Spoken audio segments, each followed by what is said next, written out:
तो आइए शुरू करते हैं हमारी आज की क्लास। आज का पहला सवाल है, निम्नलिखित में से कौन सा बंदरगाह भारत के पश्चिमी तट पर स्थित है। तो देखते हैं निम्नलिखित में से कौन सा बंदरगाह जो है वो भारत के पश्चिमी तट पर स्थित है।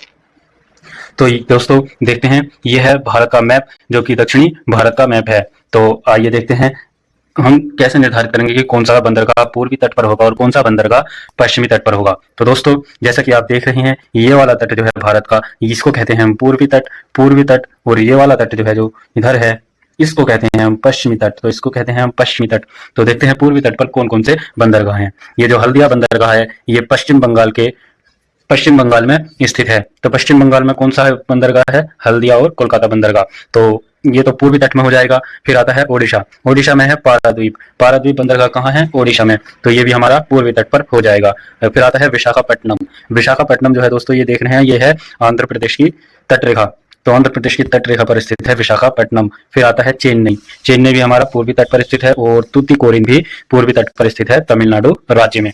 तो ये जो कोच्चि है, कोच्चि बंदरगाह जो है, ये भारत के पश्चिमी तट पर स्थित है। जैसा कि अभी मैंने कहा, ये वाला क्षेत्र जो है ये पश्चिमी तट पर आता है। तो कोच्चि बंदरगाह कहाँ हो जाएगा? पश्चिमी तट में, केरल में।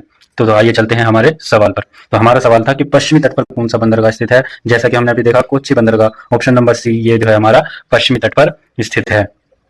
तूतीकोरिन तमिलनाडु में है, और पारादीप ये ओडिशा में है, और हल्दिया बंदरगाह ये वेस्ट बंगाल में है।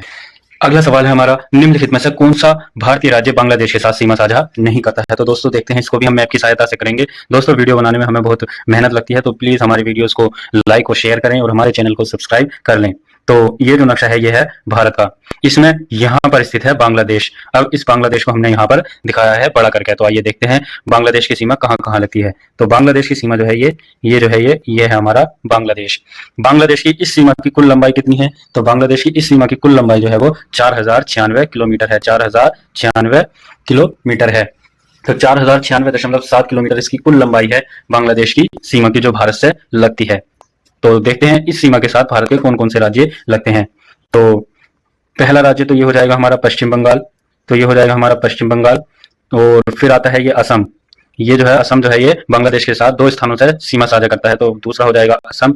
फिर आ जाएगा हमारा मेघालय, और फिर आ जाएगा त्रिपुरा। दोस्तों सवाल आयोग इस तरह से पूछता है कि कौन सा भारतीय राज्य जो है वो बांग्लादेश के साथ 3 ओर से घिरा हुआ है। तो त्रिपुरा राज्य जो है वो ये बांग्लादेश के साथ 3 ओर से घिरा हुआ है। फिर मिजोरम भी जो है ये बांग्लादेश के साथ सीमा साझा करता है। तो त्रिपुरा साझा करता है, मेघालय साझा करता है, और असम भी बांग्लादेश के साथ सीमा साझा करता है। लेकिन मणिपुर जो है ये बांग्लादेश के साथ सीमा साझा नहीं करता है, क्योंकि मणिपुर जो है ये यहाँ पर स्थित है। और इसके बगल में ये म्यांमार है। तो म्यांमार के साथ मणिपुर सीमा साझा करता है, बांग्लादेश के साथ नहीं करता है। तो बांग्लादेश के साथ कुल कितने राज्य सीमा साझा करते हैं? तो बांग्लादेश के साथ कुल 5 राज्य सीमा साझा करते हैं। एक बांग्लादेश हो जाएगा, दूसरा असम, तीसरा मेघालय, चौथा त्रिपुरा और 5वां मिजोरम। तो आइए देखते हैं अगला सवाल है, भारत के निम्नलिखित पत्तनों को उत्तर से दक्षिण दिशा की ओर व्यवस्थित करें। तो निम्नलिखित बंदरगाहों को हमें उत्तर से दक्षिण दिशा में व्यवस्थित करना है, यानी कि उत्तर से लेकर दक्षिण दिशा में व्यवस्थित करना है। तो जैसे कि अभी हमने देखा था, तो ये विशाखापट्टनम जो है ये आंध्र प्रदेश में स्थित है। विशाखापट्टनम बंदरगाह आंध्र प्रदेश में है, और पारादीप जो है ये ओडिशा में स्थित है, और तूतीकोरिन तमिलनाडु में है, और चेन्नई बंदरगाह जो है ये भी तमिलनाडु में स्थित है। अभी हमने मैप में देखा था, उड़ीसा जो है ये सबसे ऊपर आ जाएगा इनमें, यानी कि ऊपर उत्तर में सबसे उत्तर में आ जाएगा उड़ीसा। तो 2 हो जाएगा। फिर आ जाएगा विशाखापट्टनम आंध्र प्रदेश में, फिर इसके बाद आंध्र प्रदेश आ जाएगा, तो 1 हो जाएगा। अब अभी हमने देखा था कि तमिलनाडु और तूतीकोरिन में जो है, तमिलनाडु जो है उत्तर में है तूतीकोरिन के मुकाबले। तो फिर आ जाएगा चेन्नई बंदरगाह, जो कि हमारा तमिलनाडु में स्थित है, तो 4 आ जाएगा। फिर आ जाएगा तूतीकोरिन, जो कि तमिलनाडु में है, 3। अभी हमने मैप की सहायता से देखा था। तो एक बार और देख लेते हैं, आप कहें तो पहले इसका उत्तर देख लें। इसका उत्तर हो जाएगा 2 1 4 3। तो 2 1 4 3 इसका सही उत्तर हो जाएगा ऑप्शन नंबर सी। तो ऑप्शन सी इसका सही उत्तर हो जाएगा 2 1 4 3। आइए देखते हैं मैप में इनकी स्थिति मैंने कैसे आपको ये बताया। तो देखो दोस्तों, हमें क्या देखना था इसमें, उत्तर से दक्षिण की ओर देखना था हमें मैप को, उत्तर से दक्षिण की ओर। तो सबसे उत्तर में जो बंदरगाह था वो हमारा पारादीप था, जो कि उड़ीसा में था। फिर इसके दक्षिण में जो था वो विशाखापट्टनम था। फिर इसके दक्षिण में जो था वो चेन्नई था। फिर लास्ट में जो अंत में था हमारा तूतीकोरिन बंदरगाह था। तो हमने इस तरह से इसको उत्तर से दक्षिण की दिशा में मैनेज किया था। आइए देखते हैं अगला सवाल। तो अगला सवाल है, भारतीय चुनाव आयोग की स्थापना कब की गई थी। तो भारतीय चुनाव आयोग की स्थापना कब की गई थी दोस्तों? सबसे पहले तो देखते हैं भारतीय चुनाव आयोग की जो स्थापना की गई थी वो 25 जनवरी 1950 को की गई थी। तो 25 जनवरी 1950 को चुनाव आयोग की स्थापना की जाती है। और देखते हैं चुनाव आयोग का जो क्या है, इसमें कितने सदस्य होते हैं। तो चुनाव आयोग में कुल 3 सदस्य होते हैं, जिनमें एक मुख्य चुनाव आयुक्त और एक 2 अन्य सदस्य होते हैं। मुख्य चुनाव आयुक्त का जो कार्यकाल होता है वो 6 वर्ष या 65 वर्ष की आयु होता है, और जो दो अन्य सदस्य होते हैं उनका कार्यकाल 6 वर्ष या 62 वर्ष की आयु होता है। तो दोस्तों, मुख्य चुनाव आयुक्त की आयु जो है वो अधिक वर्ष तक है, और जो अन्य सदस्य हैं उनकी आयु 62 वर्ष तक है। तो मुख्य चुनाव आयुक्त 65 वर्ष की उम्र तक चुनाव आयुक्त रह सकता है, लेकिन जो अन्य सदस्य हैं वो 62 वर्ष की उम्र तक ही चुनाव आयुक्त रह सकते हैं।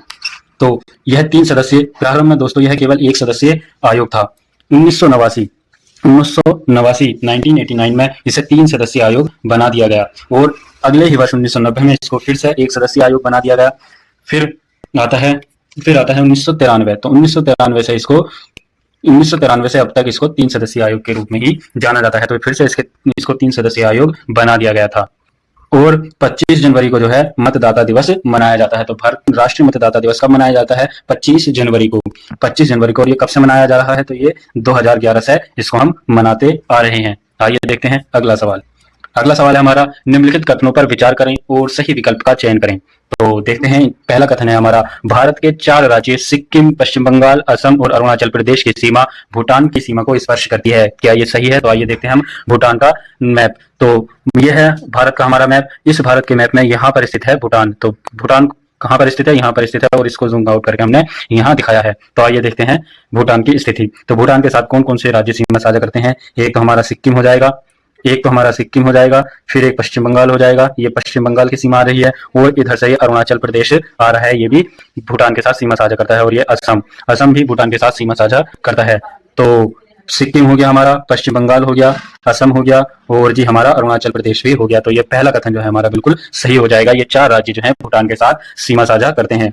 भूटान से सबसे अधिक अरुणाचल प्रदेश की सीमा लगती है। तो क्या सबसे अधिक अरुणाचल प्रदेश की सीमा लगती है? तो देखिए दोस्तों, इसमें साफ साफ दिख रहा है कि सिक्किम की तो केवल इतनी सी सीमा है, और अरुणाचल प्रदेश की ये सीमा है, और बांग्लादेश की, वो असम की जो है ये इतनी लंबी सीमा है। तो इसमें देखने से ही पता चल रहा है कि असम की जो है वो भूटान के साथ सबसे अधिक सीमा लगती है।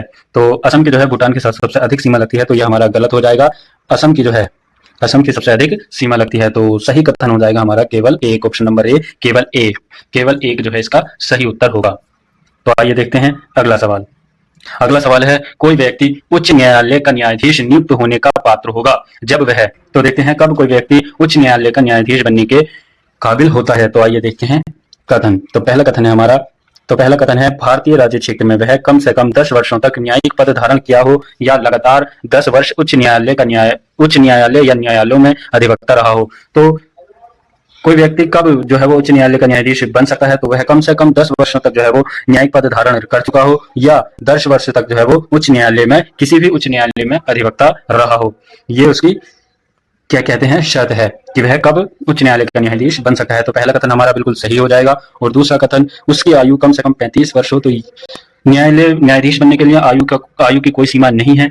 वह किसी भी उम्र में न्यायालय का न्यायाधीश बन सकता है, उच्च न्यायालय का, लेकिन उसके लिए वह 10 वर्ष तक उच्च न्यायालयों में अधिवक्ता रहा हो, या फिर कोई पद धारण किया हुआ हो।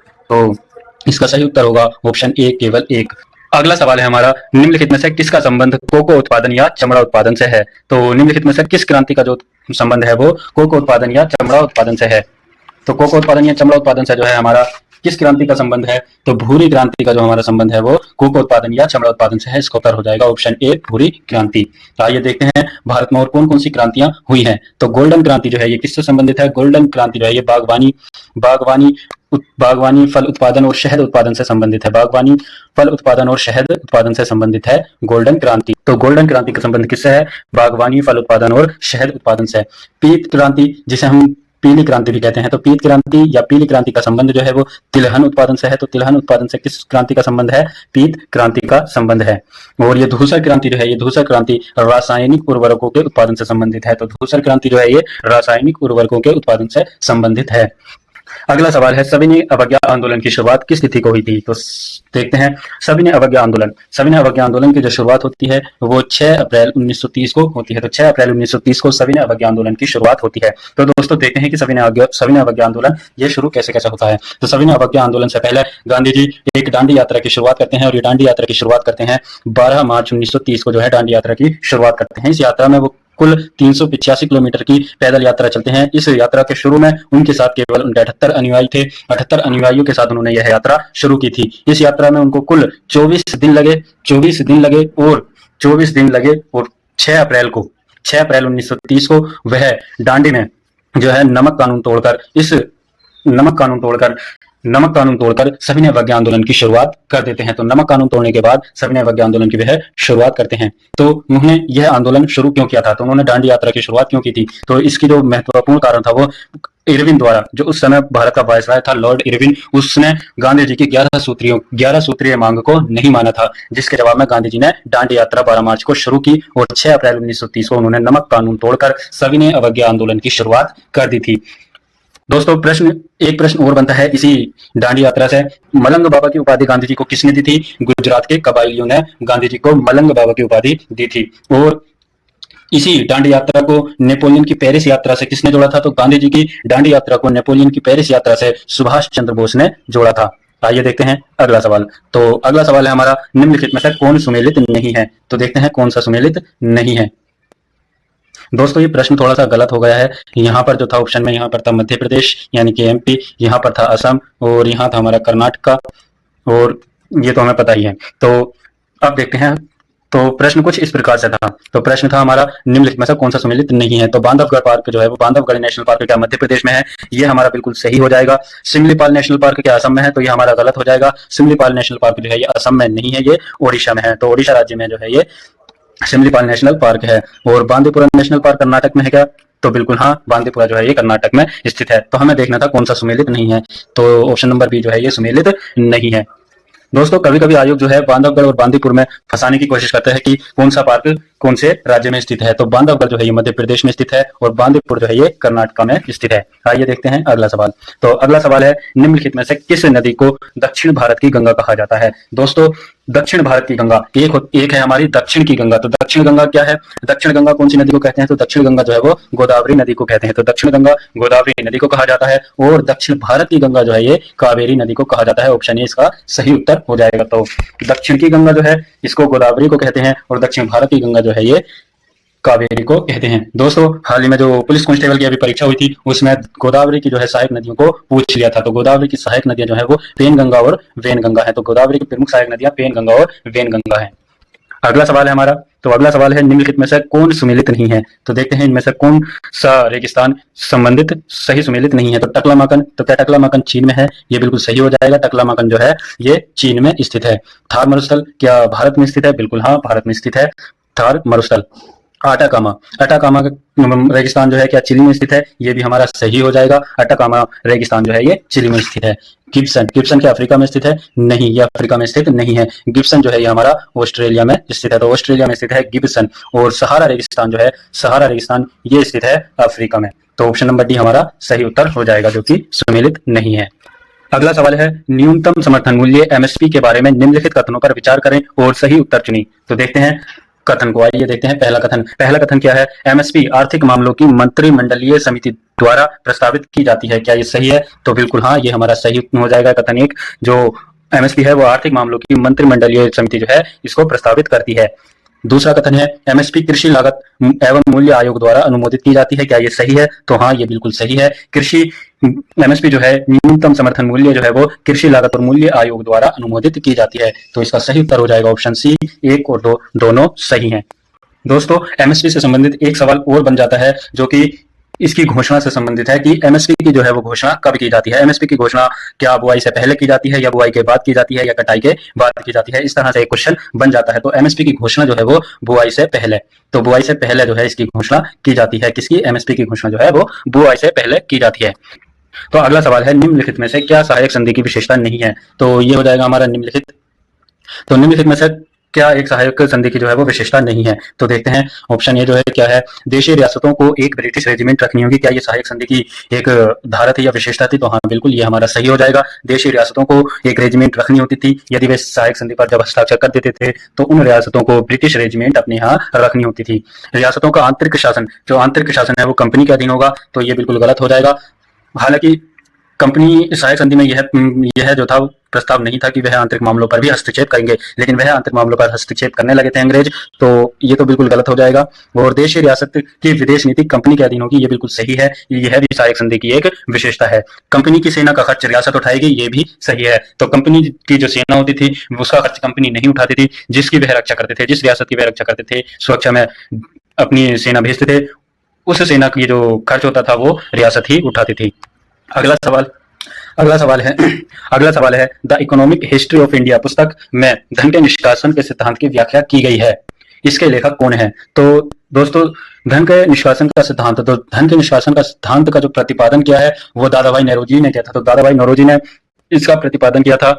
यह सिद्धांत दादा भाई नौरोजी ने दिया था, धन के निष्कासन का सिद्धांत। इनकी दादा भाई नौरोजी की एक पुस्तक है जो कि poverty and un British rule in India. तो poverty and un British rule India इनकी पुस्तक है दादा भाई नौरोजी की, जिसमें इन्होंने धन के निष्कासन का सिद्धांत दिया था। तो ये तो हमारा नहीं होगा क्योंकि इसमें व्याख्या पूछा है, तो इसकी व्याख्या जो है वो the economic history of India में की गई है। तो इसके लेखक कौन है? तो इसके लेखक जो है हमारे ऑप्शन सी इसका सही हो जाएगा, रमेश चंद्र पाल इस पुस्तक के लेखक हैं। Ramesh Chandra Pal, the economic history of India पुस्तक के लेखक हैं रमेश चंद्र पाल। इन्होंने दादा भाई नौरोजी का जो धन के निष्कासन का सिद्धांत था इसकी विस्तार पूर्वक व्याख्या की है अपनी पुस्तक the economic history of India में।